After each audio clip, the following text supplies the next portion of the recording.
এই এখন বেগম খালেদা জিয়াকে নিয়ে যা কিছু হচ্ছে, এটাকে আপনার অত্যন্ত একটা করুণ এবং আমি বলবো যে এটা অত্যন্ত একটা বেদনাদায়ক পরিস্থিতিটা কি জানেন?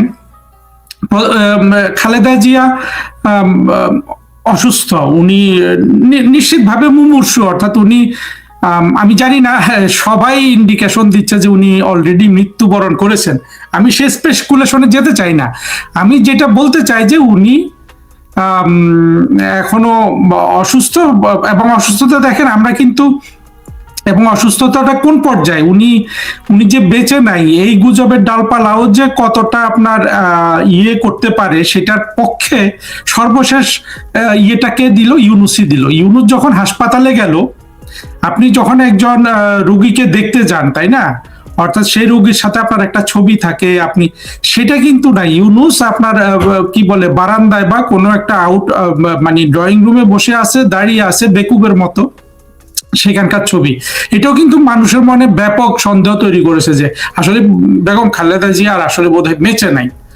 তো বেঁচে থাকলেও এমন কন্ডিশনে নাই উনি, মানে যেটা বোঝা যায় যে ইউনূস যেহেতু ছবি প্রকাশ করতে পারলো না, অর্থাৎ এমন কোনো কন্ডিশনে উনি নাই যে ছবিটা তারা দেওয়ার সাহস করছে। এই জিনিসটা দেখেন, এটা কিন্তু এটা ঠিক, বেগম খালেদা জিয়ার বড় একটা অনুসারী আছে বাংলাদেশে, ওনাকে অনেকেই ভালোবাসেন, তাদের মনে ওনার জন্য অনেক ধরনের কষ্ট আছে। কিন্তু পুরো জিনিসটা ডাকাত শ্রেণী, শাসক শ্রেণী এবং বিএনপির উচ্চ মহল থেকে একটা নিষ্ঠুরতার খেলা চলতেছে। নিষ্ঠুরতার খেলাটা কি? সঠিক তথ্যটা জাতিকে জানাতে পারছে না। হ্যাঁ, আপনার যদি দেখবেন, আপনার অনেক সময় কোনো একটা বড় লোক মারা গেলে তার লাশ দেখানো হয় না, মারা গেছে কিনা ওই জিনিসটা প্রকাশ করা হয় না, তার আগে ভাগবাটোয়ারা করে নেয় তার জমি টমি। আপনার ধরেন যদি বডিটা মরেও যায়, আঙ্গুলের ছাপ দিয়ে ওই দলিল টলিল গুলা ঠিক করে নেয়, এই ধরনের কাজ করে বড় লোকের ফ্যামিলিতে। আবার রাজাদের ফ্যামিলিতে কে আপনার এই ক্ষমতা গ্রহণ করবে, সেই জন্য রাজার মৃত্যু বা রানীর মৃত্যু ঘোষণা করা যায় না। কিন্তু বেগম খালেদা জিয়ার তো এটা হওয়া উচিত ছিল না। তিনি বর্তমানে যে পরিস্থিতি এবং এই জঙ্গিগুলা 2024 সালের জঙ্গিগুলা এই বেগম খালেদা জিয়ার এবং তারেক রহমানের শক্তি তাকে নিজেরা সঞ্চয় করেছে। এই বিএনপির লোকজন ভাড়া করে এই আন্দোলনটা করেছে, বিএনপির ক্যাডার গুন্ডা পান্ডারা গিয়ে 2024 জঙ্গি উত্থানটা সফল করে দিল।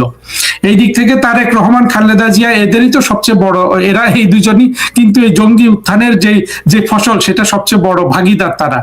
কিন্তু সেইটা তারা দিতে সহজে দিবে না বোঝাই যাচ্ছে, এবং সেটা না দেওয়ার জন্য আজকে আপনার এই তার বেগম খালেদা জিয়ার এই অবস্থাটাকে, উনি মৃত বা মুমূর্ষু যে অবস্থায় আছেন, তার এই অবস্থাটাকে বিএনপি কতটা ক্যাপিটালাইজ করতে পারে, অর্থাৎ বিএনপি এখান থেকে কিভাবে আপনার লাভ তুলতে পারে, তারেক রহমান কিভাবে লাভবান হতে পারে, ইউনূস কিভাবে লাভবান হতে পারে, 24-এর জঙ্গিরা কে কতটা লাভবান হতে পারে, এইটার হিসাব নিকাশে দাঁড়িয়েছে যে কোনো একজন মুমূর্ষ ব্যক্তির জন্য, এবং তার সন্তান তার কাছে আসছে না।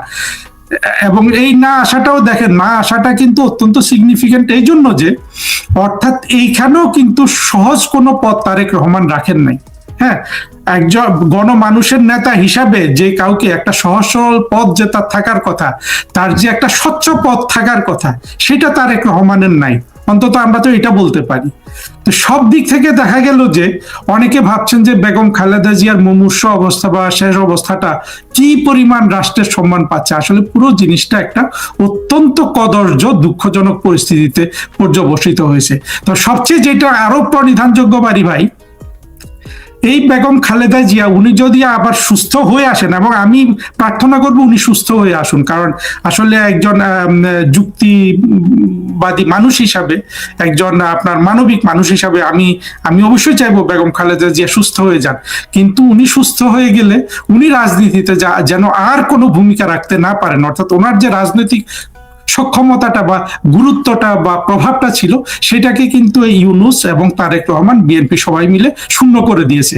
কালকে যদি তার বেগম খালেদা জিয়া সুস্থ হয়ে রাস্তায় বক্তৃতা দেওয়ার মতো স্বাস্থ্য ফিরে পান, তিনি কিন্তু তার পুরনো রাজনৈতিক প্রভাব আর ফিরে পাবেন না। সেটাতে পেরেক ঠুকে দিয়েছে ইউনূস, তারেক রহমান, বিএনপি, তিন পার্টি মিলে। বিএনপির একজন সাবেক এমপি সাবেক সেনা কর্মকর্তা মুক্তিযোদ্ধা মেজর অবসর আখতারুজ্জামান কয়েকদিন আগে বলেছেন, এবারকার হাসপাতাল ঘুরে এসে কি মনে করেন খালেদা জিয়া বেঁচে নেই, এবং খালেদা জিয়ার মৃত্যুর বিষয়টা প্রকাশ করলে ইউনূসের উপর একটা জনরোষ বিস্ফোরিত হতে পারে। এর জন্য তারা প্রক্রিয়া সাজাচ্ছে পুরো দায়টা কিভাবে আওয়ামী লীগের উপর চাপানো যায়। আওয়ামী লীগের কারণে ওনার আজকে এই অবস্থা হয়েছে। এটাও অত্যন্ত দুঃখজনক এবং হাস্যকর একই সাথে। দেখেন বিষয়টা, আওয়ামী লীগ দৃশ্যপটে নাই 1.5 বছর। হ্যাঁ, 1.5 বছরে কিন্তু বেগম খালেদা জিয়ার চিকিৎসার জন্য কোনো পক্ষ থেকে কোনো বড় ধরনের উদ্যোগ নিয়েছে আমরা সেটা দেখি নাই। উনি কিছুদিন বিলাতে গিয়েছিলেন, গিয়ে খুব বেশি দিন থাকেননি, চলে এসছেন। হ্যাঁ, সেখানে ডাক্তাররা তাকে দেখেছে, এই সেই।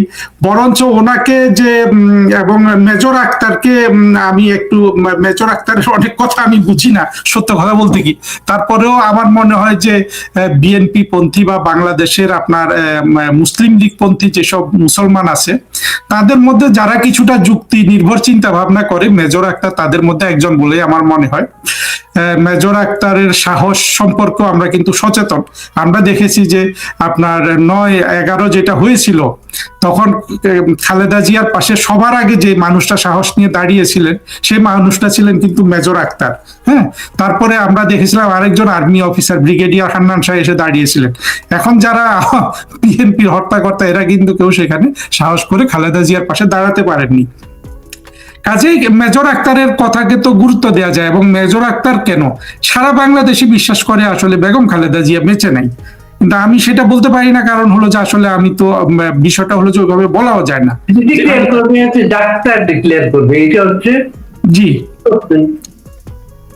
তো যেটা হলো যে যেটা আবারও বলতে হয় যে এই বেগম খালেদা জিয়া তো আসলে 24-এর জঙ্গি উত্থানের পরে এই দুর্ভাগ্য আসলে উনি কি বলবো যে উনি ডিজার্ভ করেন না।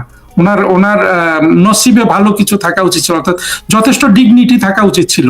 সেই ডিগনিটিটা ওনার যে, উনি যে একজন মানুষ, হ্যাঁ, একজন নারী, ওনার যে একটা আত্মমর্যাদা, সেইটা সকল পক্ষ ঘায়েল করছে, যার নিজেদের বেনিফিট পুঁজি এগুলাকে বৃদ্ধি করার জন্য। এর বাইরে কিন্তু আপনি এখানে আর কোনো ব্যাখ্যা দাঁড় করাতে পারবেন না।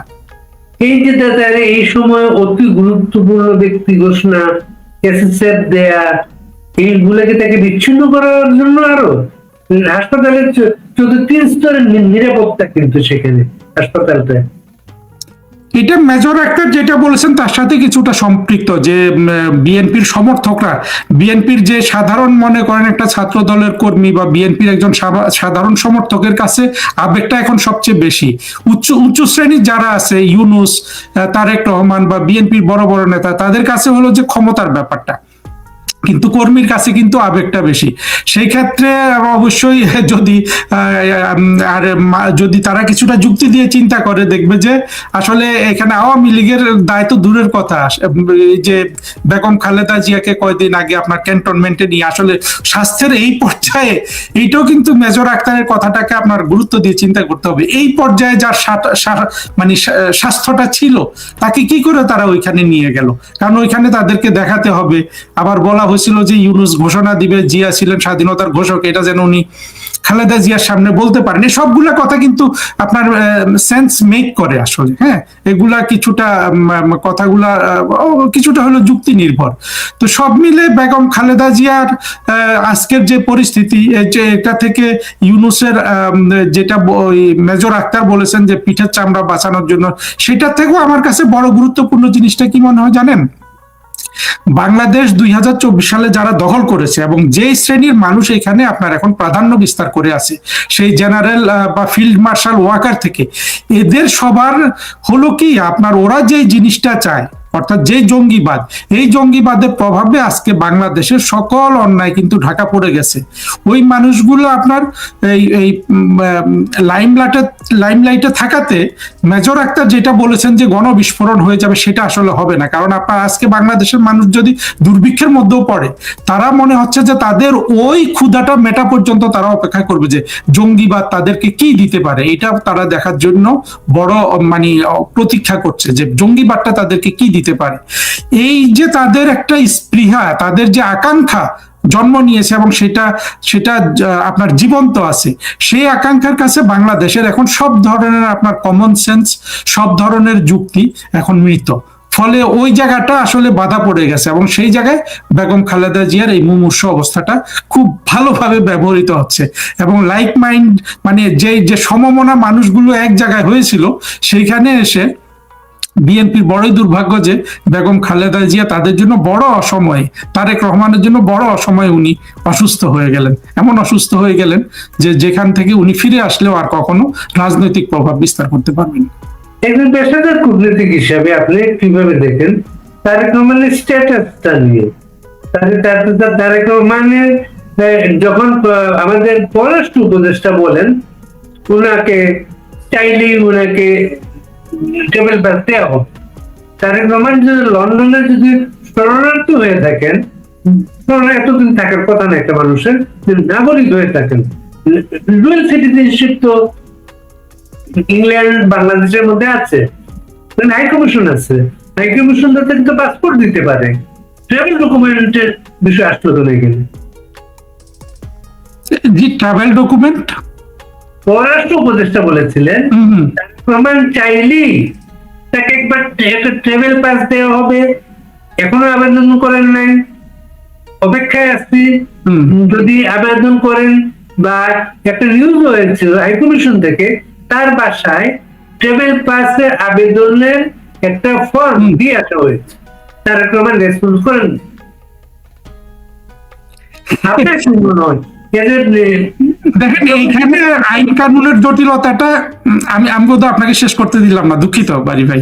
না, আপনি একজন প্রফেশনাল কূটনীতিক হিসেবে আপনি বিষয়টা কিভাবে দেখেন? দেখেন এখানে আইনগত তথ্য যেগুলো, এগুলা খুবই সহজে এখানে আসলে প্রফেশনাল কূটনীতিক ছাড়াও বলতে পারবে। প্রথম কথা হলো যে তারেক রহমান দুইটা অবস্থায় আছেন লন্ডনে। একটা হলো যে উনি যেহেতু দীর্ঘদিন ধরে আছেন, উনি হয়তো এর মধ্যে ব্রিটিশ পাসপোর্টধারী হয়ে গেছেন এবং সেই সম্ভাবনাটাই সবচেয়ে বেশি, এর বাইরে আমি কোনো সম্ভাবনা দেখি না। কারণ আমি জানি না ইউকেতে শুধু মানে শরণার্থী হিসাবে থাকা যায় কিনা, যে পাসপোর্ট ডিক্লাইন করে করে, সেটা যদি তারেক রহমান না করেন, অর্থাৎ উনি যদি পাসপোর্ট নিজে ডিক্লাইন না করেন, যে দীর্ঘ সময় উনি লন্ডনে, তারা যেহেতু তাকে রাজনৈতিক আশ্রয় দিয়েছে, সুতরাং তাদের স্বাভাবিক প্রক্রিয়ায় উনি ব্রিটিশ সিটিজেন হয়ে গেছেন, সেখানে তারেক রহমানকে কিন্তু পাসপোর্ট ডিক্লাইন করতে হবে। সেটা করার কথা না, কারণ পাসপোর্ট ডিক্লাইন করলে অনেক ধরনের সুযোগ সুবিধা থেকে উনি বঞ্চিত থাকবেন। সুতরাং ধরে নেওয়া যায় তারেক রহমান এখন একজন ব্রিটিশ নাগরিক, কিন্তু যিনি বাংলাদেশের প্রধানমন্ত্রী হবেন তার কাছে ব্রিটিশ নাগরিকত্ব তো গুরুত্বপূর্ণ না। এটা এক মুহূর্তে ফেলে দিয়ে ওই যে ট্রাভেল, আমরা যে কাগজটাকে ট্রাভেল পারমিট বলি, এমনকি উনি চাইলে, এখন ওনার যে ক্ষমতা, চাইলে পাসপোর্টও তাকে ওরা ওইখানে পাঠিয়ে দিতে পারে। এটা কোনোই আসলে একেবারে এইটা কোনো বিষয়ই না। তারেক রহমানকে একটা বাংলাদেশি পাসপোর্ট দেয়া চাইলে তো তৌহিদ হোসেন ট্রাভেল পাস বলছে, তারেক রহমান যদি চাওয়ার মতো ক্ষমতা রাখতেন বা 5টা পাসপোর্ট নিয়ে 5 জন গিয়ে দাঁড়ায় থাকতো, স্যার আপনি এটা নিয়ে ভিজিট করবেন না, এটা নিয়ে যাবেন না, এটা নিয়ে যাবেন, এইভাবে বলা যেতে পারতো।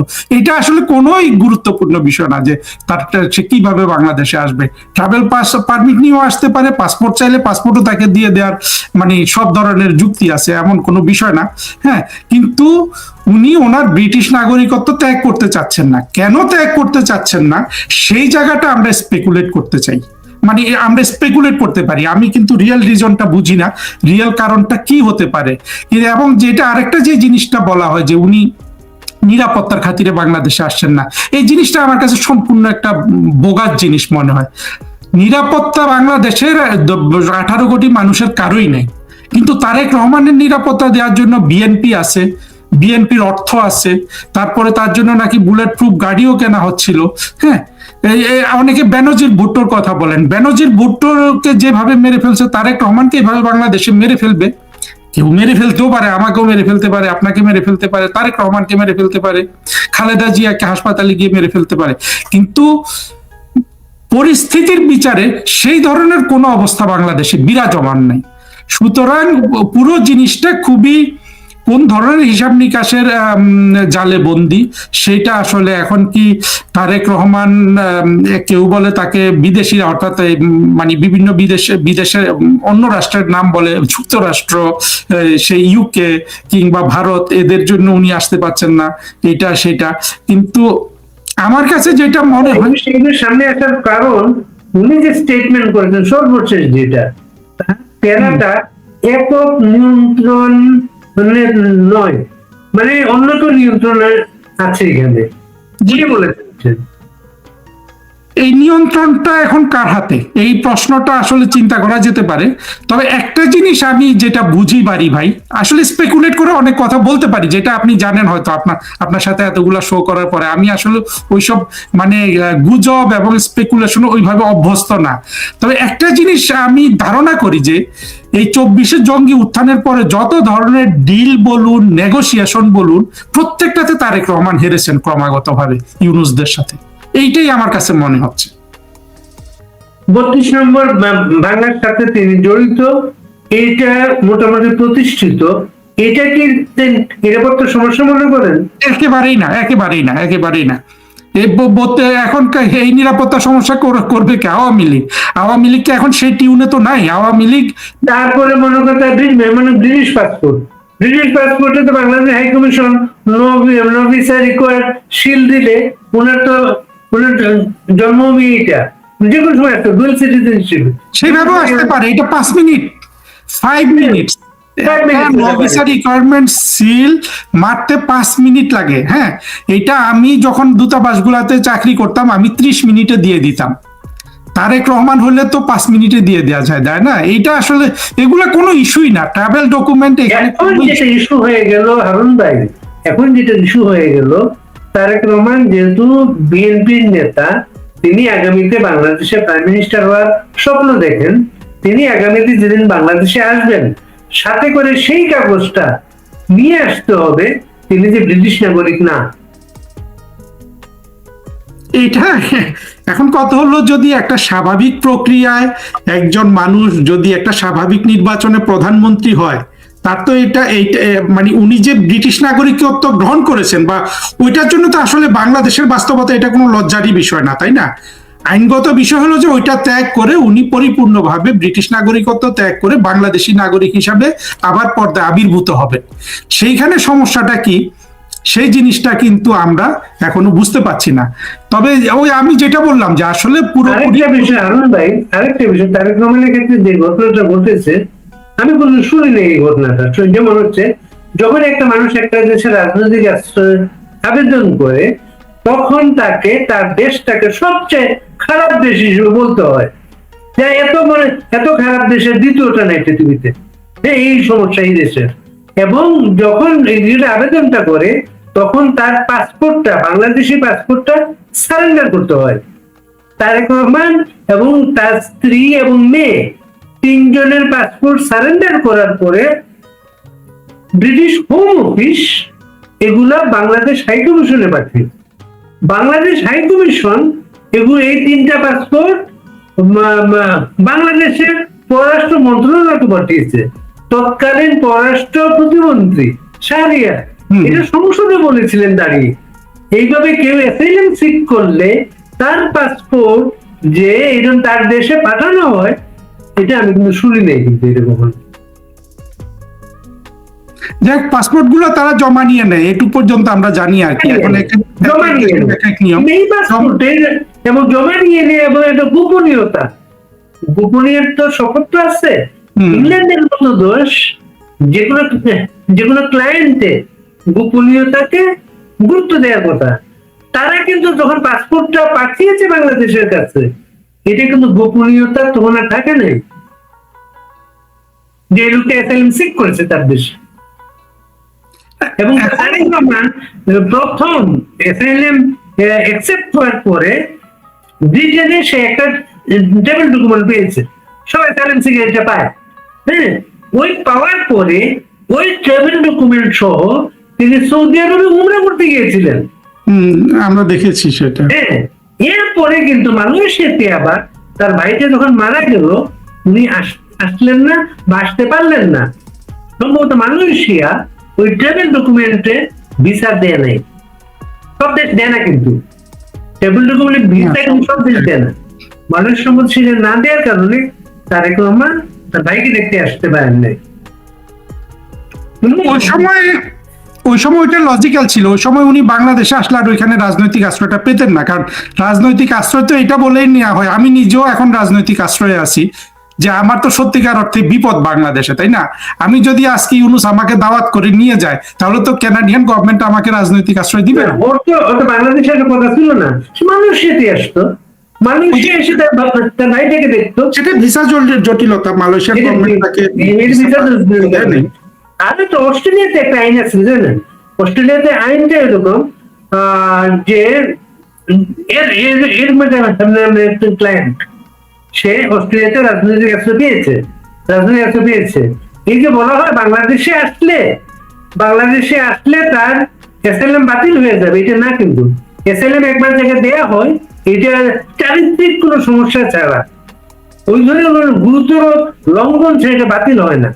তখন এই ক্লায়েন্টকে এখানে বলা হয় যে তুমি তোমার দেশে যেতে পারো, সমস্যা নেই, আমরা এটা নিরুৎসাহিত করি এই কারণে তুমি বলেছিলে তোমার দেশে গেলে তোমার জীবন বিপন্ন হতে পারে, এর জন্য আমি এটা নিরুৎসাহিত করি। কিন্তু এমন না তুমি তোমার দেশে গেলে তুমি এসএলএম বাতিল হয়ে যাবে। এই ধরনের নরম নিয়ম এটা বোধহয় সব দেশে না, যেমন কানাডা আমি যেটা জানি। তারেক রহমান ব্রিটেনের যে কোম্পানি খুলেছেন, ওই কোম্পানি ব্রিটিশ সিটিজেন ছাড়া খুলতে পারে না। হ্যাঁ, ওই কোম্পানি তিনি যখন তার দেশে ব্যাক করবেন, তিনি যে ব্রিটিশ নাগরিকত্ব ছেড়ে দিবেন, সে কোম্পানি তার হাতছাড়া হয়ে যাবে। আচ্ছা, সেখানে যদি অনেক বড় বিনিয়োগ থাকে। তারেক রহমান বিলাতের যে এলাকাতে থাকেন, লন্ডনের যে এলাকাতে থাকেন, সেই এলাকা খুবই একটা পশ এরিয়া, এবং সবাই সেখানে বাড়ি কিনতে পারে না। সেটা তো উনি ওনার স্ত্রী আর কন্যাকে স্থানান্তর করতে পারেন, তারাও তো ব্রিটিশ সিটিজেন। এবং তার স্ত্রী তো খালেদা জিয়ার সাথে বাংলাদেশে এসেছিলেন, তার নিশ্চয় ব্রিটিশ পাসপোর্ট, তখন এগুলো কেউ আলোচনায় আসে নাই। পাসপোর্ট পেয়ে যাওয়ার পর কিন্তু আর বাংলাদেশে আসলে যে সিটিজেনশিপ বাতিল হবে তা না, কোনো সমস্যা নেই। ওই যে নো ভিসা রিকোয়ার্ড সিলটা নিয়ে যে কোনো সময় যতদিন পাসপোর্টের মেয়াদ আছে ততদিন সে এই নো ভিসা রিকোয়ার্ড, এটা ভ্যালিড। আর এইসব দেশ তো পাসপোর্ট তো 10 বছরের জন্য দেওয়া হয় এইসব দেশে। একটা জিনিস বাড়ি ভাই খেয়াল করেছেন নিশ্চয়ই, এখন আরো ভালোভাবে আমাদের খেয়ালে আসছে, যে বিএনপি যেভাবে নির্বাচনের জন্য অস্থির হয়ে গিয়েছিল, তারেক রহমান কিন্তু সেভাবে হন নাই। উনি কিন্তু বারবার ইউনূসের এবং জঙ্গিদের সাথে কম্প্রোমাইজ করছেন, যে মানে ইলেকশন যে তারেক রহমানের ইমিডিয়েট প্রায়োরিটি, সেটা কিন্তু আমার কাছে কখনোই মনে হয় নাই। এখন জিনিসটা আরো স্পষ্ট ভাবে দেখা যাচ্ছে যে ওনার নিজেরই ব্যক্তিগত সমস্যা আছে, তাড়াতাড়ি ইলেকশন হোক বা এইসব ব্যাপারে। এনসিপি এখন ইলেকশন কমিশনে গিয়ে বলছে খালেদা জিয়ার এই শারীরিক অবস্থার সময় তফসিল ঘোষণা করার দরকার নাই। না, তা তো বটেই। আপনার খালেদা জিয়ার, আমি তো আপনাকে বললামই যে আসলে এখানে আলোচনা করার কিছু নেই। খালেদা জিয়ার এই করুণ দশাটাকে সবাই তার রাজনৈতিক স্বার্থে ব্যবহার করছে। মূল উদ্দেশ্য হলো বাংলাদেশে 2024-এ যে জঙ্গি উত্থানটা হয়েছে, এদের এই শক্তপোক্ত অবস্থানটা দীর্ঘস্থায়ী করা, যত স্থায়ী করার ক্ষেত্রে এই বেগম খালেদা জিয়াকে যতটা ব্যবহার করা যায় তারা সেটা করছে। এটা বেগম খালেদা জিয়া তার আশীর্বাদ হিসাবে। আপনি কি মনে করেন এই পরিস্থিতি শিখে আওয়ামী লীগ যে কর্মসূচি নিয়ে যে একটা গরমের বছর যে চলে যাচ্ছিল, আওয়ামী লীগের কর্মসূচি গুলাও কিন্তু কেমন স্থিমিত একটা অবস্থায় এখন, কেউ বলতে পারছে না কোন কর্মসূচি চলছে না। আওয়ামী লীগের তো একটা বিভ্রান্তি আছে। আমরা যারা আওয়ামী লীগের পক্ষে কথা বলি তারাও কিন্তু ক্লিয়ার না। আওয়ামী লীগ থেকে আমরা যেটা ওপেনলি পাবলিক স্টেটমেন্টে শুনি যে অপেক্ষা করতে, কিন্তু সেই জায়গায় ঠিক আছে, আমরা এই জায়গাটা আসলে প্রধানমন্ত্রী শেখ হাসিনার উপরই আমরা নির্ভর করি। উনি যেহেতু আপনার আমরা আশা করি যে উনি সবকিছু ভালোভাবে চিন্তা করে এই ডিসিশন গুলা দিবেন। তবে আমি যেটা বলতে পারি যে ওনার যারা কর্মী সমর্থক এবং ওনার পক্ষে আজকে যারা মাঠে লড়ছেন তারা সবসময় একটা একটা আপনার ম্যাপ দেখতে চায়। ম্যাপ মানে হলো যে একটা চার্ট দেখতে চায় যে সামনে কোন দিকে আমরা যাব, কত দূর যাব, হ্যাঁ কি করব, এই আলোটা যেন উনি সবসময় দেখান, সেটার জন্য আমি তাকে আহ্বান জানাবো। কিন্তু আপনি কি মনে করছেন যে এই যে জয়কে যে সর্বশেষ একটি লোকের বিরুদ্ধে রায় হলো, বঙ্গবন্ধু পরিবার পুরোটাই রায়ের আওতায় চলে যাচ্ছে, কিন্তু এবং সর্বশেষ জয় কথাবার্তা বলছিলেন আন্তর্জাতিক মিডিয়াতে, জয়ের বিরুদ্ধে একটা তদন্ত প্রতিবেদন জমা দেওয়া হয়েছে। এইসব তদন্ত প্রতিবেদনের আসলে কি কোনো মূল্য আছে? কোনোই মূল্য নাই। এগুলোকে আসলে এগুলো ওই দিক থেকে নাটক, আমাদের তরফ থেকে এগুলোকে জাস্ট আপনার কথা দিয়ে ফেলে দিতে হবে, এগুলার কোনোই গুরুত্ব নাই। এবং যা দেখুন, আমরা যে জিনিসটা পুরা 24-এর যে জঙ্গি উত্থান, এইটা পুরোপুরি একটা ষড়যন্ত্রের মাধ্যমে একটা অবৈধ জিনিস ঘটেছে, একটা ডাকাতি ঘটেছে, একটা আপনার ক্ষমতাকে কি বলবো, ক্ষমতাটাকে জোর করে একটা বৈধ সরকারকে ফেলে দেওয়া হয়েছে। আমরা এগুলা যখন বলি, পুরো জিনিসটার মধ্যে ইউনূসের কোনো কিছুর কিন্তু কোনো বৈধতা নাই। এবং আওয়ামী লীগের মোটেই উচিত না কোনোভাবেই এই তাদের কোনো বক্তব্যে কোনো কিছুতে এরা যেন কোনোভাবেই কোনো বৈধতা পায়। আর একটা জিনিস আমি আপনার গতদিন আপনাকে বলার চেষ্টা করেছিলাম, সেটা হলো দেখেন, আমাদের যে মূল সমস্যাটা যার কারণে বাংলাদেশ বিভাজিত, যার কারণে বাংলাদেশের অগ্রগতিটা বারবার জঙ্গিরা এসে আপনার বাধাগ্রস্ত করে, সেটা হলো যে বাংলাদেশের মূল যে একটা অসাম্প্রদায়িক বাংলাদেশ হওয়ার যে স্বপ্ন ছিল, সেই স্বপ্নটাকে যারা বাস্তবায়ন করতে দিতে চায় না, তারা বাংলাদেশে অনেক শক্তিশালী, এবং যারা এটা বাস্তবায়ন করতে চায়, যারা এটা বাস্তবায়ন করতে চায় না, অর্থাৎ একটা সাম্প্রদায়িক শক্তি, একটা অসাম্প্রদায়িক শক্তি, এই দুই ভাগে বাংলাদেশটা বিভাজিত। আওয়ামী লীগের এই বক্তব্যটা সুস্পষ্টভাবে সারা বিশ্বকে জানানো, কিন্তু দুঃখের বিষয় আমি আওয়ামী লীগের এই বক্তব্যটাকে বলিষ্ঠভাবে জয় বলুন, শেখ হাসিনা বলুন, যারাই যত বক্তৃতা দিচ্ছেন, ওই জায়গায় কিন্তু সুস্পষ্ট যে পৃথিবীকে যে এই জিনিসটা জানানো দরকার, এবং শেখ হাসিনা যে সত্যের পক্ষে আছেন, জয় যে সত্যের পক্ষে লড়ছেন, এই জিনিসটা যে বলিষ্ঠভাবে তাদের বক্তব্যে আসার উচিত ছিল, তারা এত ইন্টারভিউ দেন, এত কিছু দেন, সেই জায়গায় কিন্তু আমি এই জিনিসটা পাই না। আমি বলবো যে ওই জায়গাটা আসলে তাদের ক্লিয়ার করা উচিত, এই জায়গায় তাদের ন্যারেটিভটা বলিষ্ঠ হওয়া উচিত। এটা যেহেতু সত্যের পক্ষে, যুক্তির পক্ষে, সভ্যতার পক্ষে, পৃথিবীর স্রোতের অনুকূলে, এই জায়গাটাকে সুন্দর করে তাদের ফর্মুলেট করে কথাটা বলা উচিত, কিন্তু সেই জায়গাটা আমি অনুপস্থিত দেখি, এবং এটা আমাকে যথেষ্ট পীড়িত করে যে কেন ওই বক্তব্যটা উঠে আসে না। বিডিআর এর রিপোর্টে ভারতকে ইয়ে করে জড়ানো হলো, এর প্রতিক্রিয়া কি হতে পারে ভারতের দিক থেকে? ভারত হলো, জানেন, আমাদের একটা দুর্ভাগ্য হয়ে গেছে কি জানেন, ভারতও বাংলাদেশের জঙ্গিদের প্রতি যথেষ্ট সফট। এইটা ভারতের একটা মাইন্ডসেটের একটা ব্যাপার আছে। ব্যাপারটা কি জানেন, আপনার ভারত কি চায়, বাংলাদেশে প্রতিবেশী হিসাবে চাইবে যে এই দেশে জঙ্গিরা না থাকুক, কিন্তু ভারত দেখছে যে দিনের পর দিন জঙ্গিরা এই দেশে সবচেয়ে বেশি কার্যকর, প্রভাবশালী, ফলে জঙ্গিদের ব্যাপারে ভারতও খুব সাবধান। কিন্তু একটা জিনিস, বিডিআর এর রিপোর্ট আপনি যেহেতু বললেন, এই জায়গাটা আমার আসলে বলতে মানে যে জিনিসটা বাংলাদেশের মানুষের স্মরণ রাখা উচিত। দেখুন, বাংলাদেশের বিডিআর এর যে হত্যাকাণ্ড হয়ে গেছে, এই হত্যাকাণ্ডটাকে আমাদের মানে জাতীয়ভাবে খুবই আপনার গুরুত্ব দিয়ে পুরা জিনিসটা দেখা উচিত এই জন্য যে বাংলাদেশের আমলা শ্রেণী, অর্থাৎ অফিসার শ্রেণী, কর্মচারী শ্রেণী, আমলা অনামলা শ্রেণী, এই জায়গাটা পৃথিবীতে বোধহয় কোথাও এতটা বিভেদ নাই সাধারণ মানুষের সাথে আমলাদের। হ্যাঁ, আপনার যারা নিজেদেরকে কর্মকর্তা মনে করে, তাদের সাথে যারা তাদের কর্মচারী, তাদের এই বিভেদটা পৃথিবীর কোথাও এত এত এত নগ্ন ভাবে নাই। অর্থাৎ আপনার কোনো একটা মানুষ যদি একটা অফিস প্রধান হয়ে যেতে পারে, সে তার অধস্তন কর্মচারীগুলাকে এতভাবে মানসিকভাবে, দৈহিকভাবে না, মানে মানসিকভাবে, নানানভাবে এতভাবে পীড়িত করে না, বিডিআর এর মতো একটা, যারা সরকারি অফিসগুলা বা এই যে আমলাদের মানসিকতা বা নবাব শ্রেণীর মানসিকতা সম্পর্কে, বাংলাদেশের কর্তা শ্রেণীর মানসিকতা সম্পর্কে যারা জানেন, তাদের এটা চিন্তা করতে কোনোই অসুবিধা নাই যে বিডিআর এর মতো এরকম আরো 2-4-10টা ঘটনা, সচিবালয় এরকম একটা ঘটনা বা যে কোনো একটা ছোটখাটো, আপনি জানেন কত মানুষ অফিস থেকে, ধরেন বসের অফিস থেকে বের হয়ে সে ওই বসটাকে মেরে ফেলতে চায়, পরে বাচ্চাদের কথা চিন্তা করে, বউয়ের কথা চিন্তা করে, বা বউ স্বামীর কথা চিন্তা করে, হ্যাঁ, বাবা মার কথা চিন্তা করে, পরিবারের কথা চিন্তা করে সে আর মারতে যায় না। অর্থাৎ আমাদের যারা মানে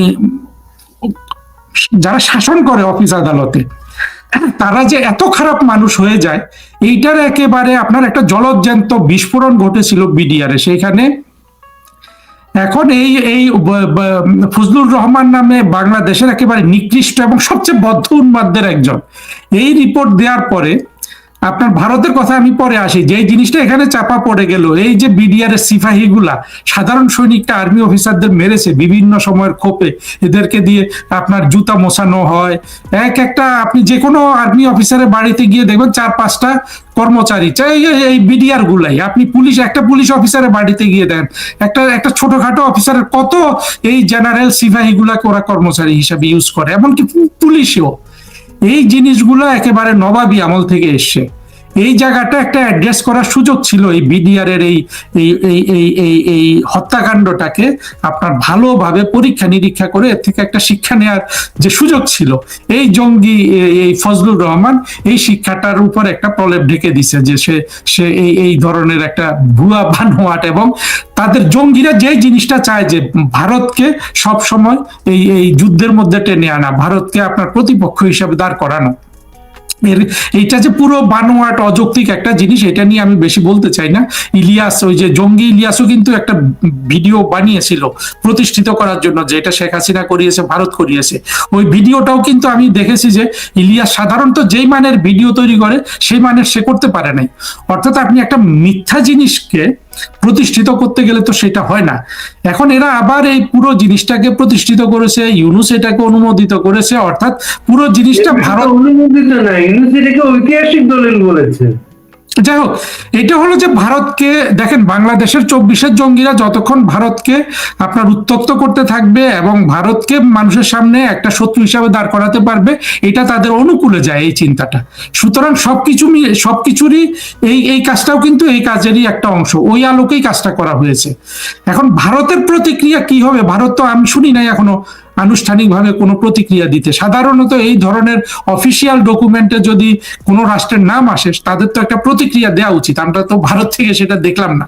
অর্থাৎ তার মানে ভারত এটাকে এখনো কোনো গুরুত্ব দেওয়ার পর্যায়ে আনে নাই আর কি। কিন্তু এটা ভারতের তরফ থেকে যথেষ্ট ভুল হচ্ছে, আমি শুধু এটা বলতে পারবো। আসলে এই 2024-এর জঙ্গি উত্থানের পর আমি ভারত সম্পর্কে চিন্তা করে দেখলাম যে আপনার এই যে জঙ্গিবাদ সম্পর্কে পশ্চিমের যেমন ধারণাটা খুবই অস্বচ্ছ, যুক্তরাষ্ট্র যারা এদেরকে মেরে ফেলে রাস্তায়, সেই আপনার যুক্তরাষ্ট্র, ফ্রান্স, ভারতেরও একই অবস্থা। অর্থাৎ ভারত চারিদিক থেকে জঙ্গি পরিবেষ্টিত হওয়া সত্ত্বেও জঙ্গিবাদ সম্পর্কে ভারতের কোনো সুস্পষ্ট ধারণা আছে, এইটা কিন্তু অন্তত আমি প্রমাণ পাই না।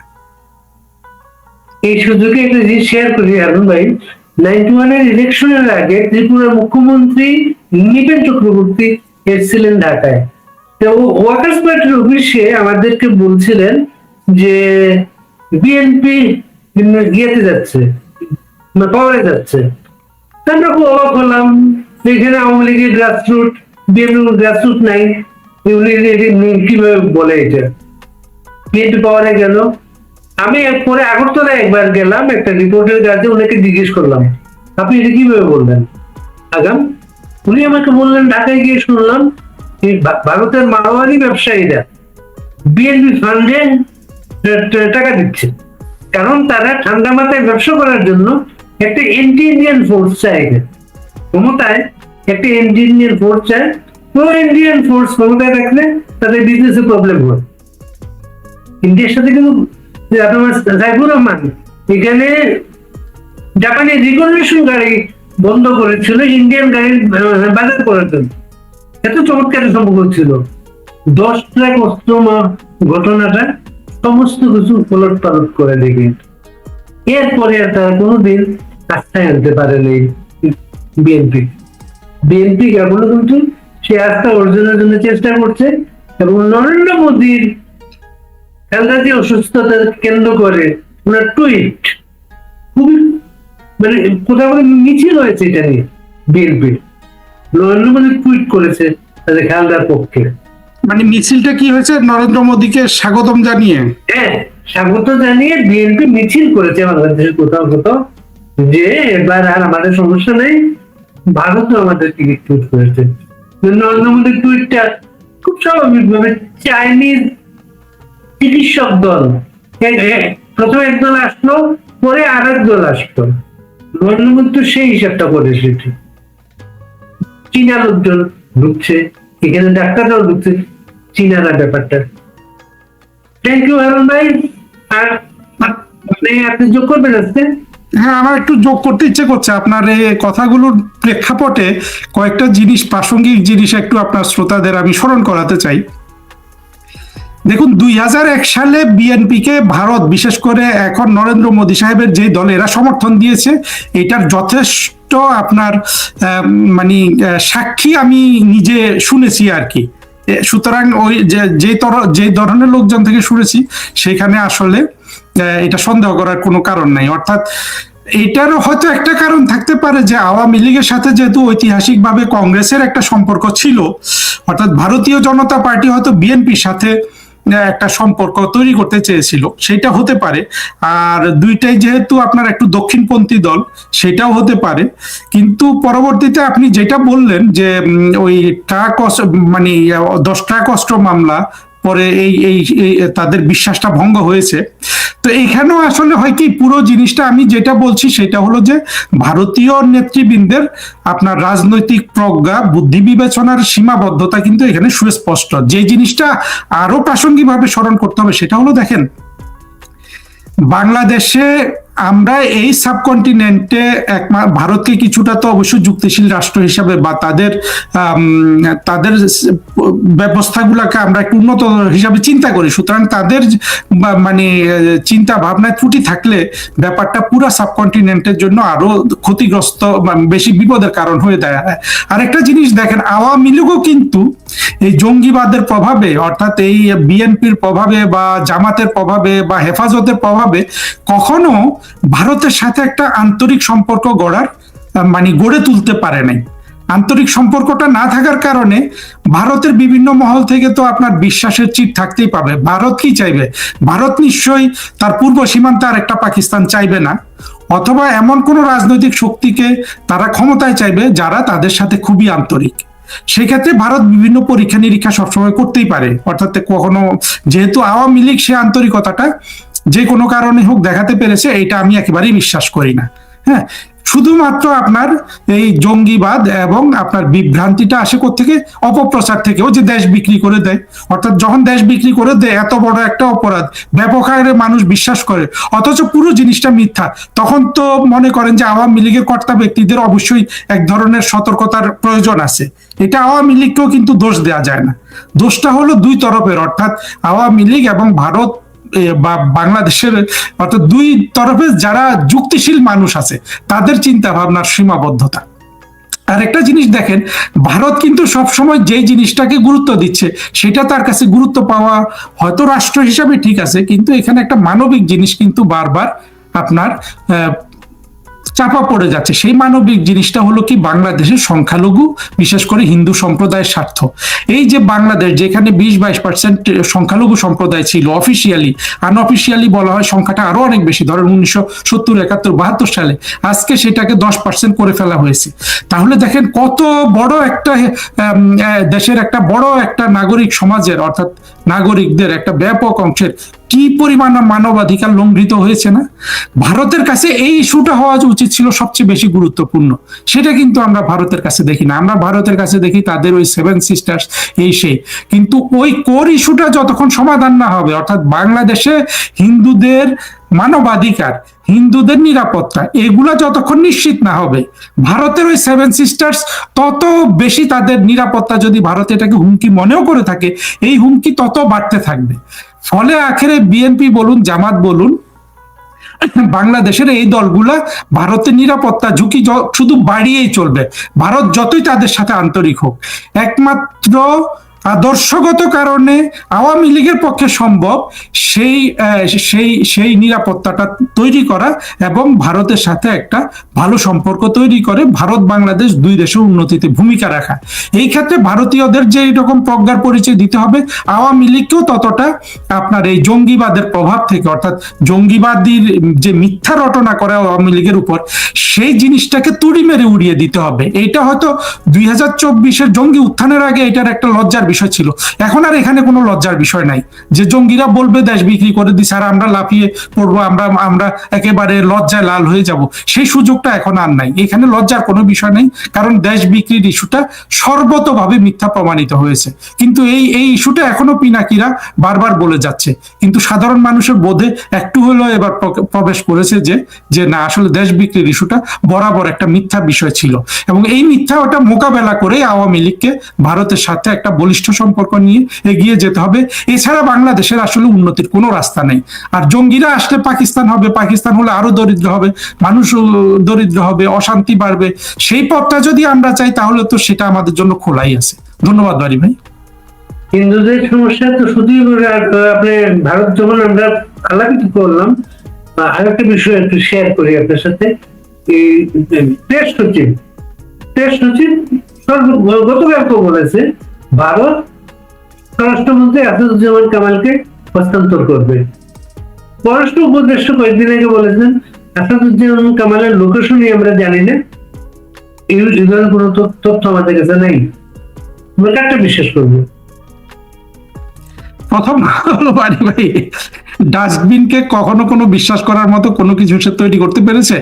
ডাস্টবিন পুরোপুরি একটা ডাস্টবিন, এবং সে নিজেকে ডাস্টবিন হিসাবে, ইউনুসের ডাস্টবিন হিসাবে, মানে জিনিসটা আক্ষরিক অর্থেও সত্য, ফিলোসফিক্যালিও সত্য। অর্থাৎ ইউনুসের যত আবর্জনা আছে এইটা কিন্তু রিসাইকেল হচ্ছে ডাস্টবিনের মধ্যে। ফলে ডাস্টবিনকে মানুষ না, আমি আর আপনি না, শুধু সারা বাংলাদেশের মানুষ আজকে সেই দৃষ্টিতেই দেখে।